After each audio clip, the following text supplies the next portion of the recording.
கார்த்தி ரேவதி சீரியலேருந்து சூப்பரான ப்ரோமோ வந்திருக்கு. நம்ம அதை பற்றி தான் நம்ம வீடியோக்குள்ளே போகிறதுக்கு முன்னாடி நம்ம சேனலுக்கு யாரெல்லாம் சப்ஸ்கிரைப் பண்ணலாம் அவங்களாம் சப்ஸ்கிரைப் பண்ணிக்கிடுங்க. பக்கத்தில் உள்ள பெல் பட்டனை கிளிக் பண்ணுங்கள். வாங்க வீடியோக்குள்ளே போகலாம்.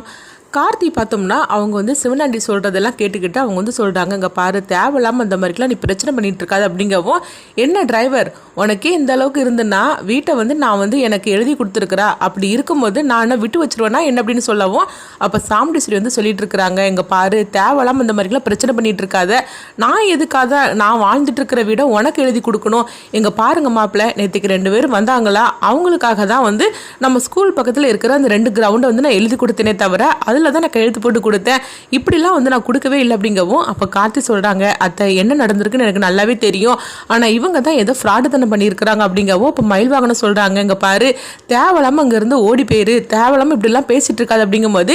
என்ன வீட்டோட மாப்பிள்ளையே இருந்த உனக்கு இவ்வளோ திவமரா அப்படின்னு சொல்லி கேட்கவும், உடனே ராஜராஜன் சொல்கிறாங்க, என் மாப்பிள்ளையில பற்றி ஏதாவது ஒரு வார்த்தை பேசணும்னு வச்சுக்கோங்க அப்புறமா சும்மா விட மாட்டேன் பார்த்துக்கோ அப்படிங்கவும், உடனே வந்து ஊர்க்காரங்களாம் சொல்லிட்டு இருக்கிறாங்க, இங்கே பாருங்கள் சாமுண்டீஸ்வரி அம்மா கண்டிப்பாக வந்து நீங்கள் இந்த வீட்டை இவனுக்கு எழுதி கொடுத்துருக்க மாட்டீங்கன்னு எனக்கு நல்லாவே தெரியும், ஏன்னா உங்களுக்கு இவருக்கும் ஆகாதுன்னு தெரியும், ஆனால் என்ன நடந்தது என்ன அதாவது பண்ணி வச்சிருக்காருன்னு தெரியல, ஆனால் இப்போ பத்திரம் அவர் கையில் இருக்குது, கையெழுத்து நீங்கள் போட்டு கொடுத்துருக்கிறீங்க, அதனால இதை கொஞ்சம் சுமூகமாக நீங்கள் பேசி முடிங்க அப்படிங்கவும், அப்போ போலீஸ்காரங்களும் சொல்கிறாங்க,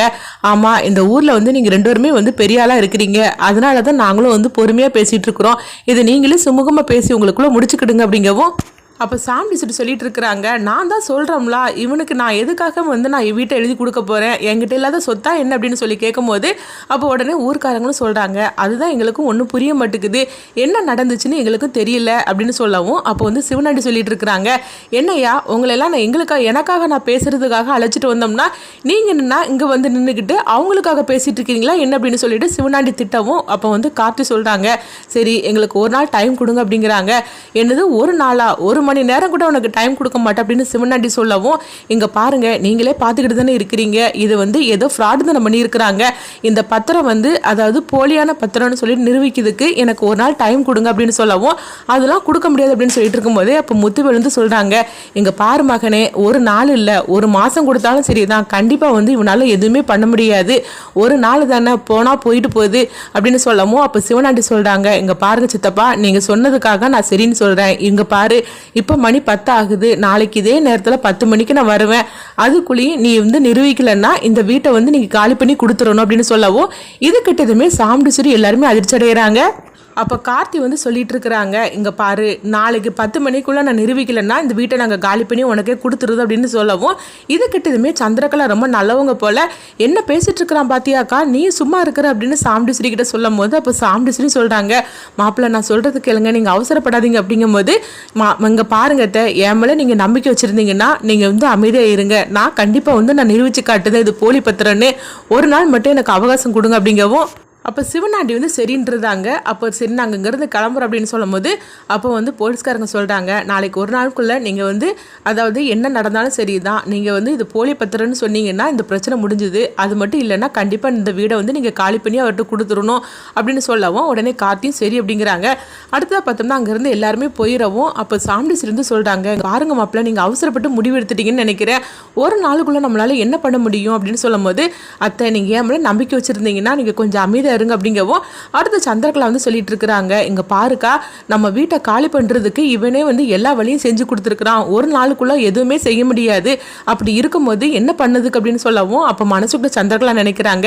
எப்படியோ இன்னும் ஒரு நாளுக்குள்ள இவனால ஒண்ணுமே பண்ண முடியாது, இந்த வீடு எனக்கு கிடைக்க போகுது அப்படின்னு சொல்லிட்டு சந்திரகலா ரொம்ப சந்தோஷப்பட்டு இருக்கவும், அடுத்து பார்த்தோம்னா காளியம்மாளை தான் காட்டுறாங்க. அப்ப சிவனாண்டியும் முத்துவேலும் அங்க நடந்த எல்லாத்தையும் சொல்லிட்டு இருக்கிறாங்க, இங்க பாருங்க சித்தி ஒரு நாளுக்குள்ள அவன் வந்து அதாவது இது போலி பத்திரம்னு சொல்லி நிரூபிக்கின்னு இருக்கிறான், கண்டிப்பாக அவனால் முடியாது அப்படின்னு சொல்லவும், அப்போ காளிமால் சொல்கிறாங்க, இப்போ தானே ஆரம்பிச்சிருக்கிறோம், ஒன்று தான் இருக்குது, இப்போ தானே மகனே ஒரு சொத்து உன் கைக்கு வரப்போகுது, இன்னும் அடுத்தடுத்து எல்லா சொத்தும் உனக்கு தான் கைக்கு தான் வரப்போகுது, இந்த சித்தி பாரு நான் என்ன பண்ணுறேன் பாரு அப்படின்னு சொல்லவும், உடனே வந்து அவங்களும் சந்தோஷப்பட்டுட்டு இருக்கிறாங்க. அப்போ வந்து காளிமால்கிட்ட முத்துவேல் வந்து கேட்டுட்டு இருக்கிறாங்க,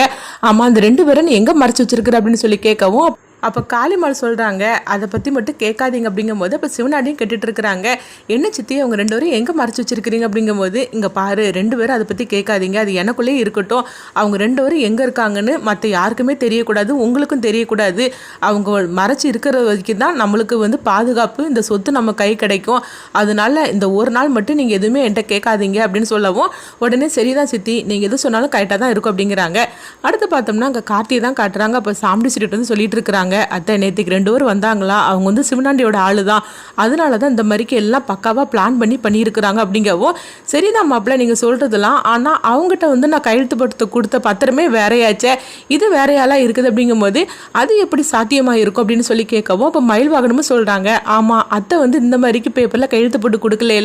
அவங்க வந்து அந்த இடத்த காலியான இடத்த தானே அவங்க கையெழுத்து போட்டு கொடுத்துருக்குறாங்க அப்படிங்கும்போது அப்போ காட்டி சொல்கிறாங்க, இல்லத்தை இந்த மாதிரிக்கு எழுதிட்டு அதுக்கப்புறமா கொஞ்ச நேரம் கழிஞ்சதுக்கு அப்புறமே அந்த பெண்ணில் எழுதுனது மறைஞ்சு போயிடும், அப்படிலாம் பெண்ணெல்லாம் இருக்குது அப்படிங்கவோ இது கிட்டத்தமே சாம்பிஸ்ரீ எல்லாருமே அதிர்ச்சி அடைகிறாங்க.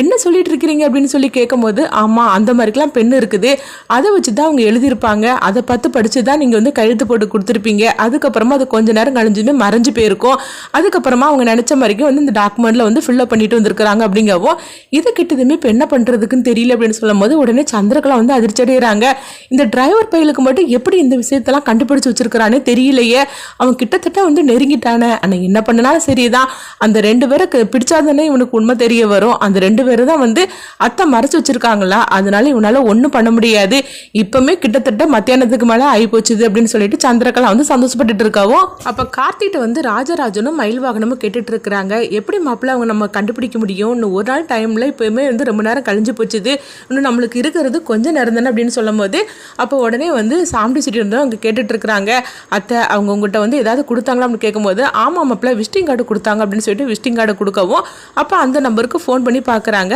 அது வந்து ஃபோன் வந்து அதாவது அது சரியான ஃபோன் இல்லாமல் அது போலியான ஃபோனுன்னு தெரிய வரவும், எப்படியும் அவங்க ஃப்ராடு தானே பிடிச்சவங்க, அதனால வந்து சரியான நம்பர் கொடுத்துருக்க மாட்டாங்கன்னு நான் நினச்சி சரியாக தான் போச்சு அப்படிங்கவும், சரிதான் மாப்பிள்ள இப்போ எப்படி கண்டுபிடிக்க முடியும் அப்படின்னு சொல்லி அவங்க கேட்கும் போது உடனே கார்த்தி சொல்கிறாங்க, இந்த பத்திரத்தை அதாவது பிரிண்டிங் பண்ணியிருப்பாங்களா, அங்கே போய் நம்ம கேட்டோம்னா கண்டிப்பாக அவங்களுடைய ஃபோன் நம்பர்லாம் அவங்க கொடுத்துருப்பாங்க, அந்த நம்பரை வச்சு நம்ம கண்டுபிடிச்சிடலாம் அப்படிங்கவும் இதை கேட்டதுமே மயில்வாகனமும் ராஜராஜனும் ரொம்பவே சந்தோஷப்பட்டு இருக்கிறாங்க. அடுத்ததாக பார்த்தோம்னா கார்த்தியும் மயில்வாகனும் வந்து அந்த பிரிண்டிங் பண்ணாங்களா அந்த பத்திரத்தை அந்த இடத்துக்கு போகிறாங்க. அங்கே போனதுமே அவங்க விசாரிக்கவும் அப்போ அவங்களும் ஃபோன் நம்பரை கொடுக்குறாங்க. சரி கார்த்தி இந்த ஃபோனுக்கு வந்து நீ பண்ணு அப்படின்னு சொல்லும்போது, இல்லை நம்ம ஃபோன் பண்ணணும்னா கண்டிப்பாக அவங்க அலர்ட் ஆயிடுவாங்க, அதனால நம்ம ஃபோன் பண்ணக்கூடாது அப்படிங்கவும், அப்போ எப்படி தான் கண்டுபிடிக்கிறதுக்கு அப்படின்னு சொல்லி கேட்கும்போது அப்போ கார்த்தி பார்த்தோம்னா அவங்க சரவணனுக்கு ஃபோன் பண்ணுறாங்க. அப்போ சரவணன் வந்து சொல்லு கார்த்தி என்ன விஷயம் அப்படின்னு சொல்லி கேட்கும்போது, நான் ஒரு நம்பர் தரேன், அது வந்து எந்த இடத்துல இருக்குன்னு மட்டும் கண்டுபிடிச்சு சொல்லுங்க அப்படிங்கவும் அப்போ நடந்த பிரச்சனையும் அவங்க சொல்கிறாங்க. இது கிட்டதுமே சரவணன் வந்து எனக்கு கொஞ்சம் டைம் கூட ஒரு 10 நிமிஷத்தில் உனக்கு சொல்கிறேன் அப்படின்ட்டு உடனே வந்து அவங்களும் அதை கண்டுபிடிச்சி கார்த்திகிட்ட சொல்கிறாங்க, இந்த ஃபோன் வந்து இருக்கிற இடம் வந்து இந்த இடம் தான் அப்படின்னு சொல்லவும் இது கிட்டதுமே கார்த்தி வந்து அவங்க 2 பேரும் எங்கே இருக்காங்க அப்படின்னு சொல்லிட்டு கார்த்தி வந்து கண்டுபிடிச்சிருந்தாங்க. அடுத்து பார்த்தோம்னா மயில் வாகனத்திட்ட வந்து கார்த்தி வந்து சொல்கிறாங்க, இந்த இடத்துல தான் அவங்க 2 பேரும் மறைஞ்சிருக்காங்க அப்படிங்கவும் இது கிட்டதுமே மயில் வாகனம் ரொம்பவே சந்தோஷப்பட ஆரம்பிச்சிருந்தாங்க. நம்ம இப்பவுமே வந்து அத்தைக்கிட்ட சொல்லலாம் அப்படிங்கும்போது, இல்லை இந்த விஷயத்தை பற்றி சொல்ல வேண்டாம், ஏன்னா சந்திரகலாவுக்கு இந்த விஷயம் தெரிஞ்சிருச்சுன்னா கண்டிப்பாக வந்து அவங்க ரொம்பவே அலர்ட் ஆயிடுவாங்க, அதனால இந்த விஷயத்தை பற்றி நம்ம சொல்ல வேண்டாம் அப்படிங்கவும், ஆமாம் கார்த்தி நீ சொல்கிறது கூட கரெக்டு தான், சின்ன மாமியாருக்கு இந்த விஷயம் தெரிஞ்சிச்சுன்னா அவங்க அலர்ட் ஆயிடுவாங்க, அப்புறமா அவங்க இருக்கிற இடத்த மாற்றிடுவாங்க, வா நம்ம உடனே போய் அவனை போய் பிடிச்சிட்டு வரலாம் அப்படின்னு சொல்லிட்டு கார்த்தி மயில் வாகனமும் போகிறாங்க. இப்படி சூப்பராக விறுவிறுப்பாக எடுத்துகிட்டு போகிறாங்க. அடுத்து என்ன நடக்குன்னு